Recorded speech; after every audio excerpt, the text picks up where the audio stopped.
Hello, everybody. Welcome back to Read and Reread. I am Angelia, and today it is time for Friday Reads on July 19th. Yes, we are two-thirds of the way through this hot and steamy July, and I have quite a few books to talk about this week. I finished several things and started a couple more, so we're mostly going to talk about books this time. So, a little update on the Summer Library Adult Reading Challenge. I'm almost finished. It's a Bookopoly, same as last year. I have 2 slots left to fill, and my little bookmark is almost finished. Whoops. Have a little peace sign for the charm this year. And I don't really use these. Yeah, here's last year's too. The bookmark part is too short, but they are cute. So I like doing it and supporting the library, even though I don't really use the bookmark. And so yeah, I'm almost done. I've got to read a biography. Of course, I saved that for last, and something else on here that isn't finished yet.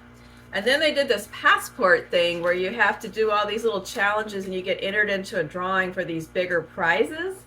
And you have to do them at different branches of the library. So I still have a few of those left to do.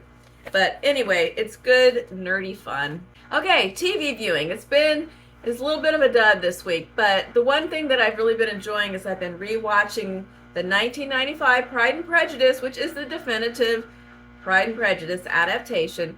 And I think I have 1 episode left to finish. So that's been really great. But our other shows, we try to watch Dark Matter from the Blake Crouch novel, and yes, you guessed it, the book was better. When I read that book, I thought, oh, this could make a really cool show, but it's just not working well. The casting's not right. And then there's these tropes. One of the tropes that really bugs me is the one of that is the I guess the those who can't do teach trope, where somebody is a professor instead of this really exciting thing that they almost got to do, especially at scientific kind of applications. If somebody had this runaway success and you got stuck being a professor.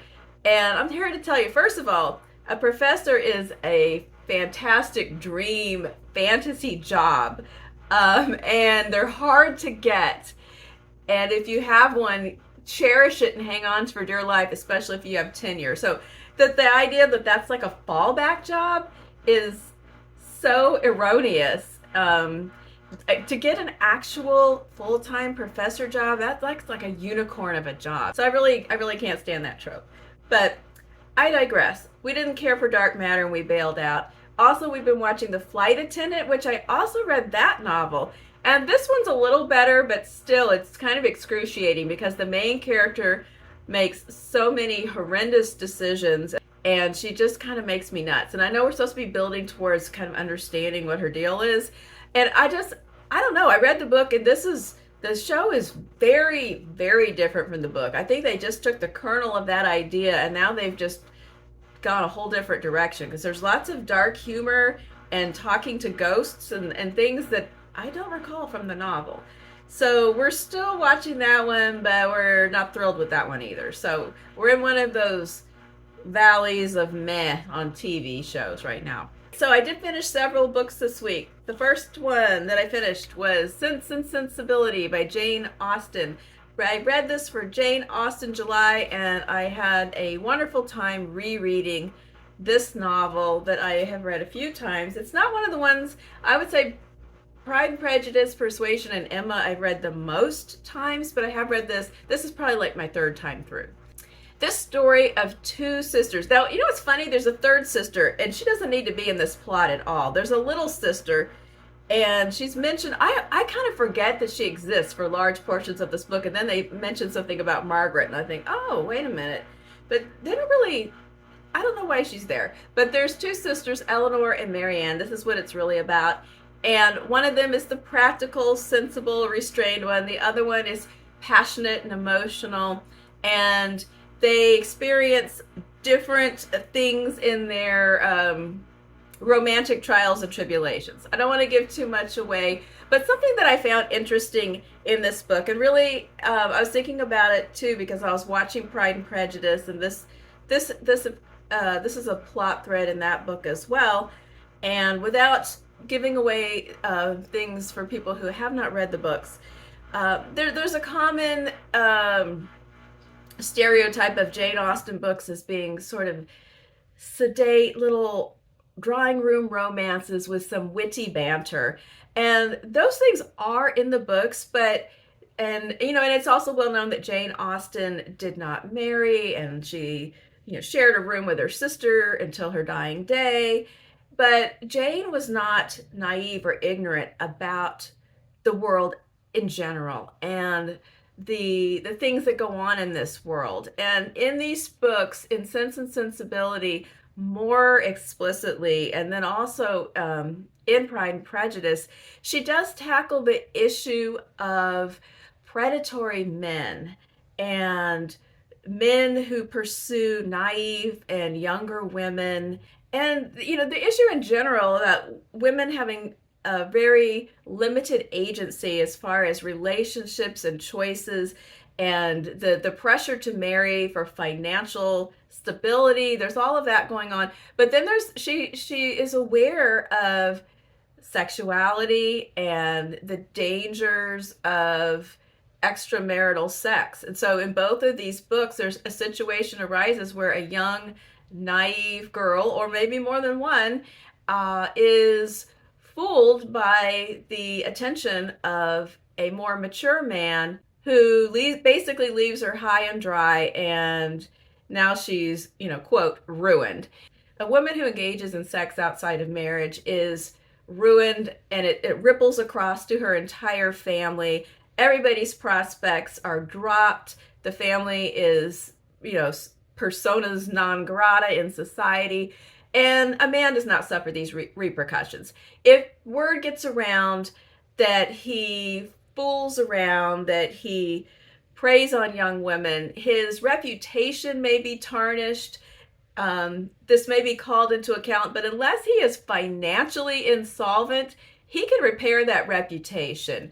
And a woman has no option in that regard. Once she makes a mistake, it's irreversible, and somehow it's all her fault. So that is demonstrated in these books. Characters who are sympathetic towards these young women, but yet not really doing anything to change the narrative or correct the negative consequences. So anyway, I was thinking about that, and there's just a really striking conversation that occurs deep within this book between a perpetrator of these kinds of behaviors and one of our main characters that I just think is one of the most interesting conversations in Jane Austen's books. All right, moving right along. Another book that I finished this week, and I am really disturbed by the glasses glare that I feel like I'm seeing in the camera, so I hope it's not super glary in the final product, but if it is, what can I do? I read Wellness by Nathan Hill. This was for the BookTube prize judging, so my review will come later on. But I did finish the book. It was my last book of the BookTube prize collection, and I have submitted my rankings. So I am finished except for making the video. And also, a lot of things that I have been working on all kind of wrapped up at the same time. I finished Creep. Finally, I've been talking about Creep for almost 2 months by Myriam Gurba. It's an excellent collection of essays, and there is actually a piece from the description that I think sums it up pretty well. What are these essays about? A blistering and deceptively playful genealogy of creeps, the individuals who deceive, exploit, and oppress, and creep culture, the system's tacit rules and institutions that feed them and allow them to grow and thrive. The specific subjects, there's quite a range, but in each one she balances personal stories with really excellent research and specific examples, and it's not just throwing out ideas and opinions. It's really, really smart. She's got the mind of a social scientist, but she's got humor, and she writes like a knife, and they're very, very intense. And she exposes a lot of her own personal life and emotions and development. It's at times it is raw, at times it is funny, and they're just really, really memorable pieces.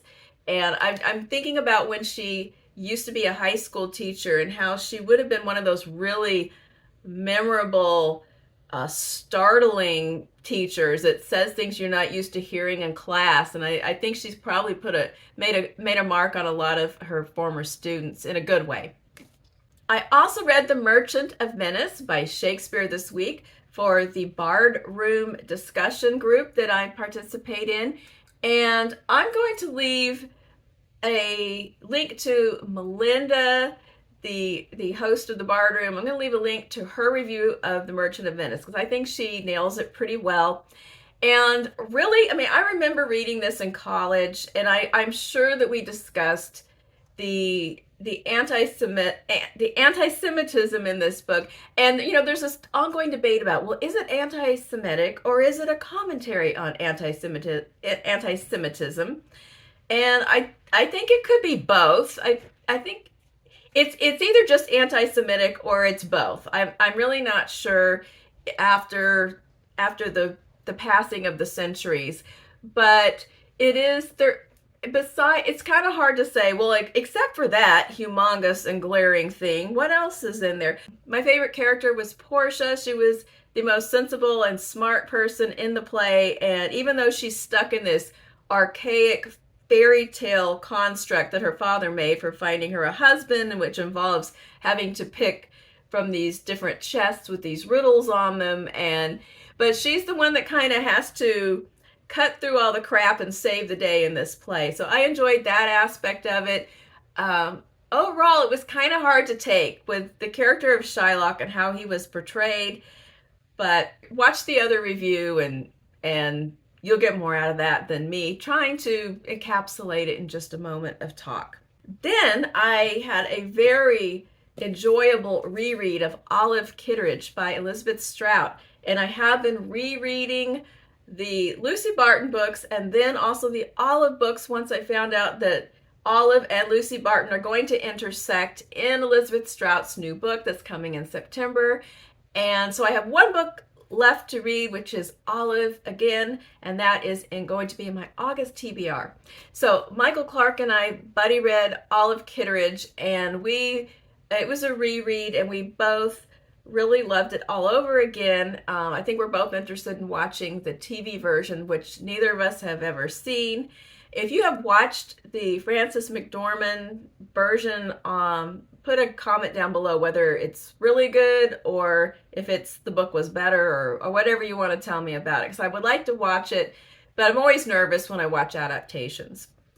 If you've never read Olive Kitteridge, it is in the format of linked stories. It is a format, almost identical format to Anything is Possible, which was the second Lucy Barton book, where the stories were linked stories from Lucy's hometown that she does appear in or she's mentioned in, but it really explores various people's lives in that town. And this is what happens in Olive Kitteridge. Even though she is front and center in the title and in many of the stories, in other stories, she's only mentioned in passing. And as it moves around and to different people in the town that she lives in Maine. But it's mostly about Olive getting older, she and her husband, and dealing with things such as her son growing up and marrying and moving away. But Olive's personality, anything I say about it is not going to quite capture it. She's salty. She's really salty. And I find a lot of it funny, unfiltered. Sometimes it's disturbing. I mean, she's not entirely stable at all times. So I'll say that as well.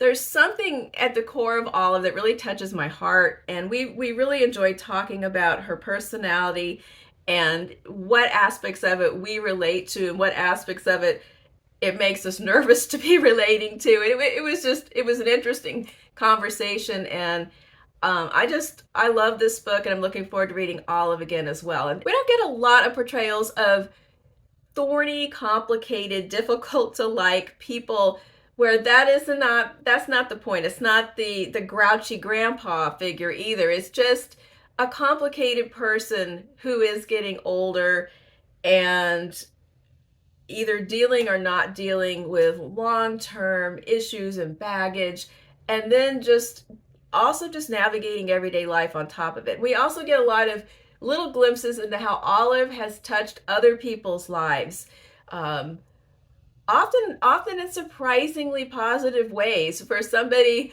with such a crunchy exterior. So anyway, love the book. So that brings us to the two books I am currently reading. And the first one is my nonfiction. This is my actual July nonfiction selection, even though Creep kind of crept across. And interestingly, there are some commonalities in the subject matters and themes of these books, even though they're very, very different books.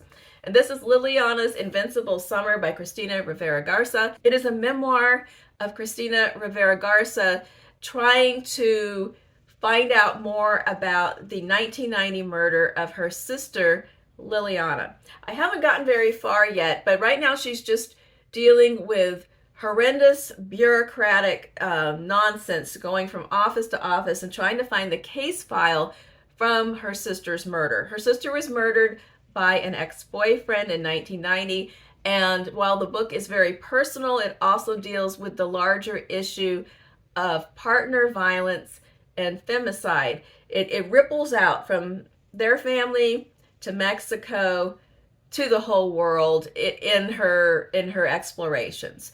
So that's how far I've gotten so far, and that those same topics are dealt with in Creep as well, because Myriam Gurba talks about the violence that has occurred in her own life and to herself, and then in that wider context, and who is held accountable and who's not held accountable, who's blamed for these types of violence. So interesting connecting threads that I didn't plan, and I'm looking forward to getting deeper into this book. And then last but not least, by any type of measurement, it came in from the library unexpectedly fast. Who would have thunk? I got hit in the face with it. It hit me in the face. It was so exciting. The God in the Woods by Liz Moore. I got this book. I started reading it. Was it only yesterday that I began, or was it the night before? But I've read a quarter of this book already. It is, and I've already found out why there is pink paint dripping down through the cover picture of some trees in the woods. I have found out what the title refers to, which is the fact that Pan was the god of the woods and liked to create chaos by getting people confused and disoriented in the woods. That is a big topic at the very beginning of this book. So really fast, I know you've probably heard about this book already, but here's what's going on so far. And I love Liz Moore. I don't think I ever read her very first book, but this is the fourth book I've read by her. They were all completely different in tone, subject matter, genre, and they were all excellent. So in The God of the Woods, we have multiple time periods and dysfunctional families and a summer camp and messed up rich people, all excellent elements for a good story. So we're in the 70s. There's a summer camp that rich people send their kids to every year. It has all these routines and rituals, and one of them, of course, is what they're told the minute they arrive. If you ever get lost in the woods, just sit down and start to yell. Don't walk around and try to figure out. It's very easy to get lost in the woods. Just sit down and start yelling. So right away we've got this idea of who's going to get lost. Why do we keep talking about this? And then as the book goes on, you start to see other levels and layers of the concept of how easy it is to get lost and disoriented in many different ways in your life, and what happens if you keep blundering around instead of sit down and yell for help. But anyway, so it's the 70s, and one morning, one of the girls, a 13-year-old girl, is missing from the camp, and she is the daughter of the people who own the camp and all this property, a wealthy and influential upstate New York family. And so then we have to travel back in time into that family and to the fact that they had a another child years ago who also disappeared.